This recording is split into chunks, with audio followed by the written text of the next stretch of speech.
The backyard in Boise, Idaho was picture perfect that warm June evening in 2024. Fairy lights draped across the wooden fence, casting a golden glow over the patio. The smell of grilled burgers and corn on the cob wafted through the air, mingling with the faint scent of blooming lilacs from the neighbor's yard. Laughter bubbled up from clusters of family and friends, clinking glasses and sharing stories under the fading sunset. From afar, it looked like the ideal American family reunion. Wholesome, joyful, the kind you see in holiday commercials. But for Adeline, standing there with a plastic cup of lemonade in her hand, it felt like walking on eggshells coated in invisible thorns. Adeline was 28, fresh out of the University of Washington with a degree in environmental science. She'd driven 6 hours from Seattle, just for this, her graduation party, or so it was billed. Her dark hair was pulled back in a simple ponytail, her sundress modest and unassuming, chosen not to draw attention but to blend in. That's how it had always been for her, the quiet one, the reliable one, the daughter who never asked for much. Her mother, Patricia, flitted from guest to guest like a social butterfly, her laugh loud and performative, the kind that demanded everyone join in. "Oh, darling, you must try the potato salad. It's my secret recipe," she'd say, her voice carrying over the chatter. Adeline's sister, Brooke, lounged at the head of the picnic table, her blonde highlights catching the light as she regaled a group with tales of her latest vacation. "Cancun was divine. Mom treated us to the penthouse suite." Brooke beamed, her 10-year-old son, Tyler, bouncing on her lap with a mischievous grin. Tyler was the golden child, spoiled with gadgets and trips, while Adeline had worked 2 jobs through college to avoid burdening the family. No one mentioned Adeline's achievement, no toast to her future. The cake, a simple vanilla sheet with "Congrats, Adeline" piped in blue frosting, sat shoved to the edge of the table, precariously close to a pile of discarded napkins and empty cans.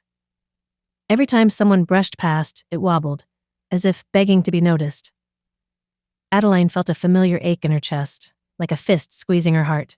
She clenched her fists at her sides, nails digging into her palms, the sharp pain grounding her. Asterisk. Why do I keep hoping? She thought, her mind racing. Asterisk. Every time it's the same. They see me as the backdrop, not the star. The breeze picked up, rustling the leaves, and for a fleeting moment, Adeline allowed herself to dream. Maybe tonight, they'd surprise her. Maybe her father, Robert, would stand up from his lawn chair, where he was scrolling through his phone, and say something proud. But dreams, she knew, were fragile things. Then it happened. Tyler, with his impish eyes sparkling under the lights, darted toward the table. "Aunt Adeline," he shouted, his voice piercing the air like a dart. "Mom says you only got that degree 'cause you're too boring for a real job." The words hung there, sharp and unfiltered. Laughter erupted, first from Brooke, who hid her smirk behind a manicured hand, then from Patricia, whose cackle was the loudest, echoing off the house like thunder. Even Robert chuckled softly, not looking up from his screen. Guests joined in, awkward at first, then fuller, as if relieved someone had broken the unspoken tension. Adeline's face burned, heat rising from her neck to her cheeks. Her heart pounded in her ears, a frantic drumbeat drowning out the world.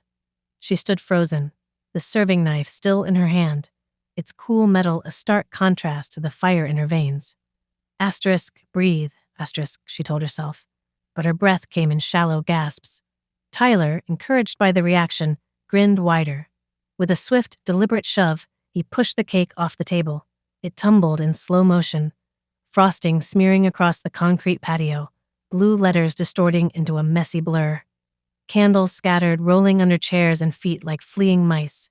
Splatter hit Adeline's sandals, cold and sticky against her skin. The gasps turned to more laughter. "Oh, Tyler, you rascal," Patricia exclaimed, wiping a tear from her eye, her voice light and amused. "Adeline, honey, don't be such a drama queen. It's just cake." Brooke snorted, pulling Tyler into a hug. "Kids will be kids, right?" No one apologized. No one helped clean up. Adeline's vision blurred, not with tears, but with a red-hot rage she'd buried for years. Her body language screamed defeat. shoulders slumped, eyes downcast, but inside, something stirred. A quiet storm brewing. She set the knife down with a deliberate clink, untied her apron with trembling fingers, and turned toward the gate. Each step on the gravel path crunched like breaking bones, the sound amplifying in her mind. Their laughter chased her into the twilight, fading but not forgotten. The Idaho air turned cooler as she reached her car, the door handle slick under her palm from the evening dew. She slid inside, the leather seat creaking, and gripped the steering wheel until her knuckles whitened. The engine roared to life, headlights piercing the darkening road. For once, no tears fell, just a cold, unyielding resolve settling in her gut like ice. To understand Adeline's pain, we have to go back.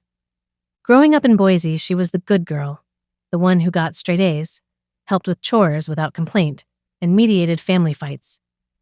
Patricia, a real estate agent with a flair for drama, always favored Brooke, the outgoing beauty queen who married young and started a boutique business that never quite took off. Brooke needs the spotlight. She's delicate, Patricia would say, her words laced with entitlement. Robert, a mechanic between jobs more often than not, stayed silent, his passivity a quiet endorsement. Adeline remembered the little things. Her 16th birthday forgotten amid Brooke's prom drama. College tuition she paid herself while Patricia funded Brooke's wedding. The co-signed loans, Patricia's mortgage on their cozy ranch-style home, $450 monthly, and Brooke's luxury SUV, $700 a month, pulled from Adeline's account automatically. "You're the stable one, Addie," Patricia had cooed, her hug smelling of lavender perfume. "Family helps family." Back then, it felt like duty. Now, driving through the starlit Idaho plains, it felt like chains. Hours later, in her Seattle apartment, rain pattered against the window like accusatory fingers. The city lights blurred through the glass, a hazy neon glow. Adeline collapsed onto her couch, the fabric rough against her skin. Her phone buzzed, Patricia's name flashing. Hope flickered, then died as she read, "We've decided to cut all ties. Stay away for good." A thumbs-up emoji from Brooke followed. Adeline's breath hitched, her chest tightening like a vice. But no sobs came. Instead, she opened her laptop, the screen's blue light casting shadows on her face. The spreadsheet glared back, rows of payments, thousands drained over years. Her fingers hovered, then typed, "Removing my name from all loans effective tomorrow. Send." The chime echoed in the empty room. Silence descended, heavy but empowering. Dawn broke over Seattle, gray skies mirroring Adeline's steely gaze. Coffee steamed in her mug, its bitterness matching her mood. Her phone erupted, missed calls from Patricia, Robert, Brooke. Texts flooded. "What have you done? You're ruining us. After everything we've given you, not a single sorry." Adeline's pulse quickened, but she channeled it. Dressed in a crisp blouse and slacks, she headed to Pacific Northwest Bank, the downtown branch with its sleek glass facade reflecting the bustling streets. Inside, the air was cool, scented with polished wood and fresh coffee. Mr. Ramirez, a banker in his late 40s with salt and pepper hair and a reassuring smile, greeted her. "Miss Thompson," he said, shaking her hand firmly, "I've reviewed your files. This is more common than you'd think. Family leveraging the responsible one." Adeline slid over documents, bank statements, emails from Patricia admitting the properties were theirs alone, pay stubs proving she'd footed the bills. "I have no stake in them," she explained, her voice steady despite the knot in her stomach. Ramirez nodded, his pen scratching notes. "We can initiate removal. It'll freeze their access to joint credit." He dialed legal, his voice calm. "Process co-borrower release for Adeline Thompson." As she signed, each stroke felt like shedding skin, liberating, raw. The stamp's thud resonated in her bones. "You're free," Ramirez said, eyes kind. "Boundaries aren't betrayal, they're self-respect." Outside, Seattle's wind whipped her hair, but Adeline walked taller, her steps lighter on the rain-slicked sidewalk. Back home, the group chat exploded anew. "Heartless bitch," from Brooke. "You'll regret this," from Patricia. Adeline typed, "I stopped paying for people who shove my dreams to the ground." Send, block. The quiet that followed was deafening, yet serene. 3 days later, a pounding at her door shattered the peace. Adeline's heart raced, adrenaline surging like electricity through her veins. Peeking through the peephole, she saw Patricia and Brooke, faces flushed, eyes wild. "Open up, Adeline," Patricia barked, her fist hammering the wood. "You've destroyed our lives. The bank froze everything." Brooke wailed, tears streaking her makeup. "My SUV's getting repoed. My husband's furious." Adeline's hands shook as she activated her phone's recorder. Asterisk, not this time, she thought, her jaw clenching. Dialing 911, she whispered, "Trespassers at my door, family, but unwanted." The dispatcher confirmed, "Officers en route." Outside, the ranting escalated. "You're no daughter of mine," Patricia spat. "Selfish after we raised you." Sirens wailed, lights flashing blue and red against the building. 2 officers approached, calm, authoritative. "Ma'ams, step back," the female officer said. Patricia lunged verbally. "She's our blood! She owes us!" The male officer shook his head. "Blood doesn't trump law. Leave now." Brooke sobbed, collapsing dramatically, but they ushered them away. Adeline watched from inside, her back against the door, breath ragged. Guilt nipped at her heels, but she swatted it away. Asterisk. They laughed at my pain. This is theirs. Let's peel back the layers on Patricia and Brooke. Patricia grew up in a strict household, clawing her way to middle-class stability through sheer will and manipulation. She saw Adeline as her rock, reliable but expendable. Entitlement dripped from her like honey. Lavish gifts for Brooke, excuses for Tyler's brattiness. "Boys will be boys," she'd say, ignoring how it eroded Adeline's spirit. Brooke, the younger sister, was coddled into arrogance. Her business failures? Always someone else's fault. Her marriage? Strained by debt, she blamed on bad luck. Their behaviors worsened over years. Subtle digs at family dinners. Outright dismissal of Adeline's milestones. It built like a pressure cooker, ready to explode. The next blow came online. Patricia's Facebook post, "Betrayed by my own daughter, Adeline ruined our finances out of spite. Ungrateful after years of sacrifice." Comments poured in. "Shame on her." "Poor you, Pat." Lies twisted. "She used our money for her fancy Seattle life." Adeline's stomach churned, bile rising. But she emailed colleagues, "Ignore the drama. Family boundaries in play." Calm, professional. No defense needed. Then the bank's letter arrived.